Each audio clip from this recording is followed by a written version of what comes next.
കേരളത്തിൽ 4 വർഷ ഡിഗ്രി നടപ്പിലാക്കി. അതിന്റെ ഭാഗമായിട്ട് കാലിക്കറ്റ് യൂണിവേഴ്സിറ്റിയിൽ 4 വർഷ ഡിഗ്രി നടപ്പിലാക്കിയപ്പോൾ വിദ്യാർത്ഥികൾക്ക് ഏറ്റവും കൂടുതൽ സംശയം ഉണ്ടായിരുന്നു ഒന്ന് ഗ്രേസ് മാർക്കുമായി ബന്ധപ്പെട്ട അതിന്റെ ഒരു നോട്ടിഫിക്കേഷനും ഡീറ്റെയിൽഡ് ആയിട്ടുള്ള നോട്ടിഫിക്കേഷൻ 4 വർഷ ഡിഗ്രിയുടേത് ഇതുവരെ വന്നിട്ടില്ലായിരുന്നു. ഇപ്പോൾ അതിന്റെ ഒരു നോട്ടിഫിക്കേഷൻ വന്നിട്ടുണ്ട്. ഈ നോട്ടിഫിക്കേഷൻ ജൂലൈ 27 വന്നത്. വരാനുള്ള ഒരു കാരണം കേരള ഹയർ എഡ്യൂക്കേഷൻ മീറ്റിംഗ് കൂടി കഴിഞ്ഞ ഫെബ്രുവരി 27 ഒരു ഓർഡർ ഇറക്കി, അത് നോംസ് ഇറക്കി. ആ നോം കാലിക്കറ്റ് യൂണിവേഴ്സിറ്റിയിലേക്ക് ലഭ്യമായി. അത് വൈസ് ചാൻസലർ അതിന്റെ സാങ്ഷൻ ചെയ്തു. ഇത് അക്കാദമിക് കൗൺസിലിലേക്ക് റിപ്പോർട്ട് ചെയ്തിട്ടുണ്ട്. ഇനി ഓർഡർ ആയിട്ട് വരേണ്ടതുണ്ട് എന്നുള്ളതാണ് ഞാൻ മനസ്സിലാക്കുന്നത്. അപ്പോൾ ഇതിൽ നമ്മൾ കുറേ മേഖലയിൽ ഗ്രേസ് മാർക്ക് ഉണ്ട്. അതിലൊന്ന് സ്പോർട്സ് ഉണ്ട്, NSS ഉണ്ട്, NCC ഉണ്ട്, ആർട്സ് ഉണ്ട്, ഡിഫറൻറ്റ്ലി ഏബിൾഡ് സ്റ്റുഡൻസ്, ഇങ്ങനെയൊക്കെയാണ് ഗ്രേസ് മാർക്കുകൾ. അപ്പോൾ ഓരോ ഗ്രേസ് മാർക്കിനെ കുറിച്ചുള്ള ഡീറ്റെയിൽഡ് ആയിട്ടുള്ള ഓരോന്നിന്റെയും റൂൾ വരേണ്ടതുണ്ട്. ഇതിൽ നമ്മൾ പറയുന്നത് NSS grace mark. NSS grace mark പറയാൻ കാരണം കാലിക്കറ്റ് യൂണിവേഴ്സിറ്റിയിൽ ഏറ്റവും കൂടുതൽ വിദ്യാർത്ഥികൾക്ക് ലഭ്യമാകുന്ന ഒന്നാണ് NSS grace mark.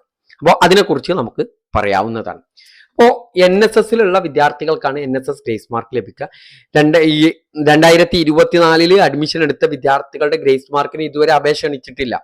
Okay, NSSന്റെ period ആദ്യത്തെ 4 സെമസ്റ്ററാണ്. ഈ 4 സെമസ്റ്ററിനുള്ളിലാണ് ഗ്രേസ് മാർക്ക് ലഭ്യമാകുക.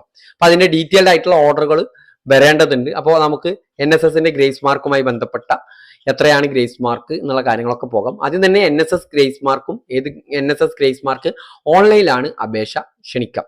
ഓൺലൈനിൽ ആണ് അപേക്ഷ ക്ഷണിക്കുക. അതിന് നമുക്ക് സ്റ്റുഡൻസ് പോർട്ടൽ നിർബന്ധമാണ്. സ്റ്റുഡൻസ് പോർട്ടൽ ഉണ്ടാക്കാത്ത വിദ്യാർത്ഥികൾ നിർബന്ധമായിട്ട് സ്റ്റുഡൻസ് പോർട്ടൽ ഉണ്ടാക്കും. അപ്പോൾ നമ്മൾ ഇത് ഡീറ്റെയിൽ ആയി പറയാണ്. ആദ്യം തന്നെ പറയാണ് വിദ്യാർത്ഥികൾക്ക് ഗ്രേസ് മാർക്കിന്റെ കാലിക്കറ്റ് യൂണിവേഴ്സിറ്റിയിലെ വിവിധ ഗ്രേസ് മാർക്കിന്റെ നോട്ടിഫിക്കേഷൻ വളരെ കൃത്യമായിട്ട് ലഭ്യമാകുന്നതിന് വേണ്ടിയിട്ട് ഈ വീഡിയോ കാണുന്ന പ്രിയപ്പെട്ട വിദ്യാർത്ഥി സുഹൃത്തുക്കൾ ചാനൽ ഒന്ന് സബ്സ്ക്രൈബ് ചെയ്യുക. ഇതിൽ ചില മാറ്റങ്ങളൊക്കെ ഇനിയും വരാം. അപ്പോൾ ഇതിന്റെ ഒന്നാമത്തെ കണ്ടീഷൻ വന്നിട്ടുള്ള ഒന്ന്, ബ്ലഡ് ഡൊണേഷനിൽ പങ്കെടുത്ത വിദ്യാർത്ഥിക്ക് മിനിമം 4 സമയത്ത് പങ്കെടുത്തേക്കാണ് 2% ഗ്രേസ് മാർക്ക് ഉണ്ട്. 2% എന്ന് പറയുമ്പോൾ ഇതിന് മനസ്സിലാക്കി വെക്കേണ്ടത് നിങ്ങൾ പങ്കെടുത്ത ഇയറിലെ സെമസ്റ്ററുകളിലാണ് ഉണ്ടായിരിക്കുക. അതിന്റെ ഇയർ എന്ന് പറയുന്നത് ഇപ്പോൾ ഫസ്റ്റ് ഇയറിലാണെങ്കിൽ ഫസ്റ്റ് സെമസ്റ്ററും സെക്കൻഡ് സെമസ്റ്ററും ഉണ്ടായിരിക്കും. 2% എന്ന് പറഞ്ഞാൽ അതിന്റെ മുൻ വർഷങ്ങളിലെ അതിന്റെ തിയറി മാർക്കിന്റെ ശതമാനം എടുക്കുക. അപ്പൊ തിയറി മാർക്ക് കൂട്ടുക. ഇപ്പോൾ ഒരു ഉദാഹരണത്തിന് 4 വർഷ ഡിഗ്രി പഠിക്കുന്ന വിദ്യാർത്ഥികൾക്ക് ആദ്യത്തെ സെമസ്റ്ററുകളുടെ പേപ്പർ എടുക്കുക. ആ പേപ്പറിലെ സബ്ജക്റ്റുകൾ എടുത്ത് സബ്ജക്റ്റുകളുടെ തിയറി മാർക്ക് ആഡ് ചെയ്യാം. ഇപ്പോൾ ഫസ്റ്റ് സെമസ്റ്ററിലാണെങ്കിൽ ഒരു മേജർ 70, 2 മൈനർ 70, 210, 2 AEC, ഒരു MDC, അത് 350, 150. ഓക്കെ, 150, 210, 360. 360ന്റെ 2% എന്ന് പറയുന്നത് കൃത്യമായിട്ട് മനസ്സിലാക്കി വെക്കുക. എത്രയായിരിക്കും 2% എന്ന് പറയുന്നത്? 100ന്റെ 2%, 300ൻ്റെത് 6, 360ൻ്റെത് 7 മാർക്കാണ് ആദ്യത്തെ സെമസ്റ്ററിൽ ഇതിനുണ്ടായിരിക്കുക, ബ്ലഡ് ഡൊണേഷൻ ഉള്ള കേസ്. ഓക്കെ, ഇനി അതിന്റെ ഡീറ്റെയിൽ വന്നാൽ ഒന്നുകൂടി പറഞ്ഞു തരാം. യൂണിവേഴ്സിറ്റി ലെവൽ ലീഡർഷിപ്പ് ക്യാമ്പിൽ 100 അവേഴ്സ് പങ്കെടുത്താൽ അതിനും 2% ഉണ്ടായിരിക്കും. അപ്പോൾ ഒരു സെമസ്റ്ററിന് 7 കിട്ടും, രണ്ടാമത്തെ സെമസ്റ്ററിൽ 7 കിട്ടും. ഓക്കെ, അങ്ങനെയാണ് അതിന്റെ കാര്യമുള്ളത്. ഇനി മൂന്നാം സെമസ്റ്ററിൽ ഉണ്ടെങ്കിൽ അതിന് വേറെ കിട്ടും. 4ാം സെമസ്റ്ററിൽ 3ഉം 4ലും ഉണ്ടെങ്കിൽ അതിന് വേറെ കിട്ടും. യൂണിവേഴ്സിറ്റി ലെവൽ ലീഡർഷിപ്പ് ക്യാമ്പിൽ പങ്കെടുത്താൽ അതിന് വേറെ 2%. പിന്നെ സ്പെഷ്യൽ ഡേയ്സ് 7 ഡേയ്സ് ക്യാമ്പ് അതിന് 3% കിട്ടുക. 360ന്റെ 3% നമ്മൾ കാൽക്കുലേറ്റ് ചെയ്താൽ എത്ര കിട്ടുക? 12 മാർക്ക് കിട്ടും. അപ്പോൾ നമുക്ക് 7 ഡേയ്സ് ക്യാമ്പാണ് കൂടുതൽ ആളുകൾക്ക് ഉണ്ടാവുക. 12 മാർക്ക് ഓരോ സെമസ്റ്ററിൽ ഓരോ സെമസ്റ്ററിൽ 12 മാർക്ക് വെച്ച് ലഭ്യമാകും. സബ്ജക്റ്റ് മാറുന്നതിന് ചിലപ്പോൾ ചില കോഴ്സുകൾക്ക് സബ്ജക്റ്റിലെ മാറ്റങ്ങൾ ഉണ്ടെങ്കിൽ അതിനനുസരിച്ച് ഒരു പ്രധാനപ്പെട്ട കോഴ്സുകളിലൊക്കെ 12 കിട്ടും. അങ്ങനെ ആദ്യത്തെ 4 സെമസ്റ്ററിൽ 12 മാർക്ക് ലഭ്യമാകുന്നതാണ്. ഓക്കെ, 12 മാർക്ക് ലഭ്യമാകും. ഒരു സെമസ്റ്ററിൽ ഈ 12 ആ സെമസ്റ്ററിൽ മാത്രമേ കൊടുക്കാൻ സാധിക്കുള്ളൂ. അങ്ങനെ ഓരോ സെമസ്റ്ററിനും അതിന് കൊടുക്കാം. മുൻ വർഷങ്ങളിൽ സപ്ലി ഉള്ള വിദ്യാർത്ഥികൾക്ക് ഗ്രേസ് മാർക്ക് ലഭ്യമായിരുന്നു. അത് ഈ വർഷവും ഉണ്ടാകും എന്നാണ് വിശ്വസിക്കുന്നത്. ഇതിൽ മാറ്റങ്ങൾ ഉണ്ടെങ്കിൽ അറിയിക്കാം.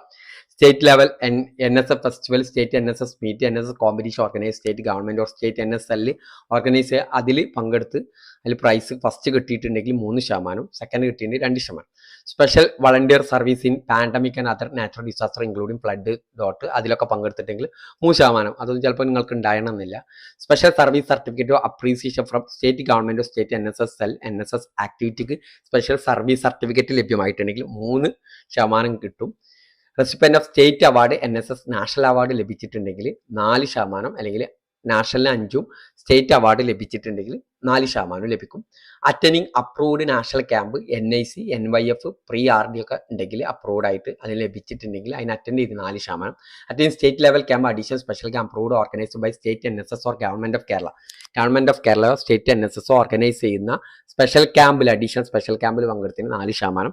10 days minimum volunteer service official program of state or special project initiated by state government state NSL state ഗവൺമെന്റോ പറയുന്ന സ്പെഷ്യൽ പ്രോജക്റ്റിന്റെ ഭാഗമായി 10 days മിനിമം വളണ്ടിയർ സർവീസ് എടുത്തിട്ടുണ്ടെങ്കിൽ അതിന് 4% ഉണ്ടായിരിക്കും. പാർട്ടിസിപ്പേഷൻ ഇൻ RD ക്യാമ്പിൽ അതിന് 5%. Participation international event approved state cell or director of NSS ഉണ്ടെങ്കിൽ 7% ഉണ്ട്. പക്ഷെ ഇതെല്ലാം ഉണ്ട് വിചാരിച്ചിട്ട് എല്ലാത്തിനും മാർക്ക് കിട്ടില്ല. മാക്സിമം 20% ഒരു കുട്ടിക്ക് കിട്ടുക. ഒരു സെമസ്റ്ററിൽ 20% NSS ഗ്രേസ് മാർക്കായിട്ട് ലഭ്യമാകും. അപ്പോൾ ഈ കാര്യം കൃത്യമായിട്ട് മനസ്സിലാക്കുക. ഇതിൻ്റെ അപേക്ഷ സ്റ്റുഡൻസ് പോർട്ടൽ വഴിയാണ്. ഇതിൻ്റെ അപേക്ഷ ഇതുവരെ ക്ഷണിച്ചിട്ടില്ല. 2024 അഡ്മിഷൻ്റെ 24 ഉടനെ തന്നെ അപേക്ഷ ക്ഷണിക്കാനുള്ള സാധ്യത ഉണ്ട്. ഇതിൻ്റെ ഡീറ്റെയിൽഡ് ആയിട്ടുള്ള നോട്ടിഫിക്കേഷൻ NSS ഡിപ്പാർട്ട്മെന്റ് ഇറക്കേണ്ടതുണ്ട്. അതിൻ്റെ ഡീറ്റെയിൽ ലഭിച്ചു കഴിഞ്ഞാൽ നിങ്ങളുമായി പങ്കുവെക്കുന്നതാണ്. Okay, thank you.